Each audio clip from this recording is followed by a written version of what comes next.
if one of you had been brave enough to come forward and say, look, John needs to be worried or you need to get John home, I guarantee you there would have been 900 Georges on flights over there to get John and keep him safe. There would have been Hardys, there would have been Georges, and there would have been friends over there going to get him. But you just had to make that text, and you didn't. You didn't, and he died. So at least have some humility about you to know, actually, I could have made moves to save this man's life, and I didn't do that. You blocked him tonight, did you? I didn't see your post, what he was saying. I really apologise. That's what annoys me. We saw the same with Madison. I'm helping the family. I'm talking to the family. No, you weren't. No, you weren't. You weren't helping the family. You were antagonising the family. You were having conversations with them, but telling nothing. You were finding out what they knew, and you were finding out what was going on. You never want to help this family. Because of you, John is dead. So Madison never helped the family. Johnny never helped the family. And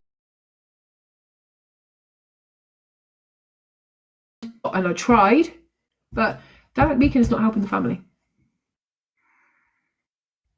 No one in this case has helped the family. So when you have that reaction where, you know, I'm the only one who's helping, I'm the only one who's going to be in court, I'm the only one who's going to do this, I'm the only one who's going to do that. No one else can do it because no one else fucking knew what was going to happen to John. Do you know what I mean? I can't go up in court because I wasn't there. I didn't know he was going to die, and I didn't like keep information to myself that got him killed. So that's why no one else is going to be there, because you're the only person that did that. So don't feel like you're doing anyone a favour. Yeah, Nikki, everyone in this case, everyone I've had any contact with in this case wants to be seen as some kind of fucking hero, but they're the one doing the most. Like, that's how I feel. Like, there's one victim, like I said a minute ago, which was John George. His family have been victimised because they've lost John. You're not a victim. And no matter how badly you want to do something, or even when you put it right, you still won't be doing a God's work. You're still only putting right what you've done. Like, and even then, to an extent, it'll never bring John back. So how can it be putting it fully right? There just has to be some awareness. And like, I get that he was a small fish in that big pond, Dan mcmeekin, but do I believe you didn't know it was going to happen? You weren't involved in conversations that you didn't know after the fact and all? No. There's no way you live in a property with people and there's some kind of build up to what's going on, and there's an after conversations, clean up and stuff, and you go, no, that's a bit old, blacked out for. Nah, no way. And it's just that message I just read you then, which I believe Liz has posted, but it's off Kushla's mum's post, that Dan said. It is, I was not involved. I am only father sooner. I do not have to be a witness, but I am for justice. You're for justice? Are you sure you're for justice? Because justice would have been John coming home to his two sons. Justice would be that the family could have brought John home alive. Justice would be that if they did bring John home and he'd been murdered, they could have an open casket or say goodbye to their son. That would be justice. So you're not for justice. You're for self-preservation. That's the truth. You can't afford to want shit. Because if I was one of the family, I'd be texting him saying, I want John back.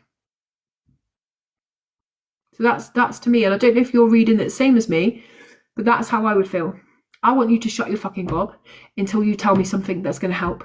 Until then, I don't care if you're in court by yourself. I don't care if you get accused of this or this. I literally don't give a fuck. But you're not in any position to be asking for stuff or demanding stuff at this point.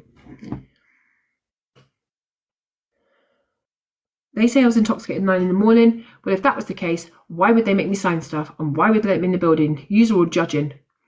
They've got a right to judge. Okay? They have a right to judge. Now I know it was off Kushla's mummy's post. That is John's family. So she has a right to judge you, however the fuck she wants to judge you. And this is what I don't understand in this case. If I was Dan mcmeekin, I would expect the family to judge me. I would expect the family to hate me. And I would expect them to have ill intent towards me because of what's happened. So when you go, use a judging me, and it's like, after what we know about John, who we loved, we can't do anything but other than judge you. Like, what else is this? This is what annoys me, and this is why I say to you, like, I try to be kind because I want to get information for the family, but at the same time, you have to literally get to the stage where you're like, I am so frustrated, I can't stand you as a person, because your self-awareness on leaving posts like this, on family members' posts, you're not having a conversation with someone like me, where you're like, oh no, I feel like I'm the only one doing anything. You're a petulant child on a family member's post who has actually loved and lost John. And also is family with his, with his parents and his brothers and sisters, and are seeing their pain and have their own. So you can't expect nothing from these people. You don't have the right to expect anything from these people. Yous are all judging. I can walk away right now if I wanted, which I would never do, and standing my ground and fighting for. And this annoys me. Like, you have almost read like Braveheart, where you're just like, I can walk away right now if I wanted, but I am standing my ground and fighting for all the rest of us. Like, what are you doing? What? You basically cannot walk away now. You cannot walk away now because you're not safe anywhere in the world. Let's be honest. And you can try, but the only thing you can really do to at least keep one group of people happy is to go to the court. So that's why you're doing that. You're not doing it because you firmly believe in justice. Yeah, exactly, Darren. You don't believe in justice like I believe in justice. You don't believe in justice that like John's family do. Like, you killed our family member, you need to go to prison for the rest of your life. What happens after happens after. Like, that's not this justice. You don't believe in justice because of what you've done your whole life. Like, justice isn't something on your radar. So when you're trying to make brave, big statements like this, if you believed in justice, the moment you knew that John's life was in danger, you would have made that call to John and said, leave quickly. Or you would have phoned a family member like Billy, Darren, and said, they're going to kill him. That would be justice, because it would allow John a chance to leave that situation. However, you were more worried about yourself, so you didn't do that. So there is no justice that you believe in. It says, I'm standing my ground and fighting for all the rest of them doing nothing. You ask all the family and friends, but these hundreds of thousands of people judging me on my past. I don't think anyone's judging him on his past.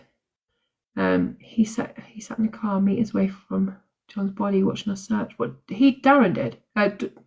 Dan did. Well, this is what I mean. Like, nobody's judging you on your past. No one is that bothered about your past. We're bothered about the fact that you're one of the people keeping John's family from John. Like, that's what we care about.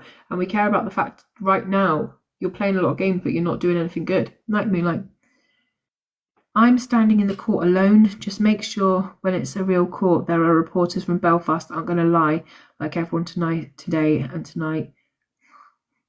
I've found a lot of things out which were North South social media isn't. Oh, he's obviously said. I will answer truthfully. If this was anyone shot back home, not one of you would stand up in court alone without a lawyer and talk, because then you're a tout. Well, tell you what, I am nothing to hide.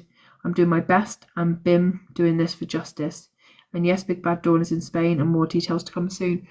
Like, even this, right? Don't say to a family, I have information that Dawn is in Spain. I'll give you more details later. It's another game. It's another game. That's like me messaging Darren tonight saying, Darren, I've literally found out something massive about your brother. Talk to you soon. And him being like, tell me then, it's my brother. And me being like, well, in about 36 hours I probably will. It's mad. Like, well, you're playing games. If you know something, say something. And don't say it on a social media post. Give Billy a call, give Darren a call, phone call, tell them what you know. Like, this isn't a game. Like, it's mad. And again, he's like, well, no one else would stand in a court of law and do what I'm doing. Yeah, you're a fucking hero. You're a fucking hero for what you're doing. What else do you want us to tell you? And again, make sure it was Belfast Telegraph that said you're off your head. So I don't know why you're demanding they come and witness you. It's almost like, do. Come catch the next episode. But if you actually fully know why Dawn is in Spain, is because you've seen Dawn. Or you have some connection to Dawn. Like, how else do you know? How else are you going to get back to them soon about this late in this instalment? I don't understand. One thing they need to look for and be really worried about is Madison ending up dead as well, which will be another witness gone, because you have her with a man who's a rapist and a domestic abuser under a highly stressful situation, isolated from everyone she knows. And we know he's already a perpetrator of domestic abuse and has already done things to Madison. So her mum kind of left her in the care. in the babysitting care of a rapist and a woman abuser. Now, we know that the most stressful times that women die is things COVID, Christmas, when money's tight. They are the most dangerous situations for a woman, or breakup violence when she says, fuck it, I ain't doing this anymore. You're on the run and I want to go back to make money. She's in a very, very serious situation. Hey, Jimmy. There is some kind of murder-suicide because Johnny ain't going to serve jail time very easily. He's a pussy. He's not going to find it very easy to be arrested or be looking at years and years in prison. And we know he's not right. We know he's not right. We know he takes a lot of drugs. We know he literally has like a really weird kind of belief in who he is. It won't take long before the pressure. That's why they need to get them now.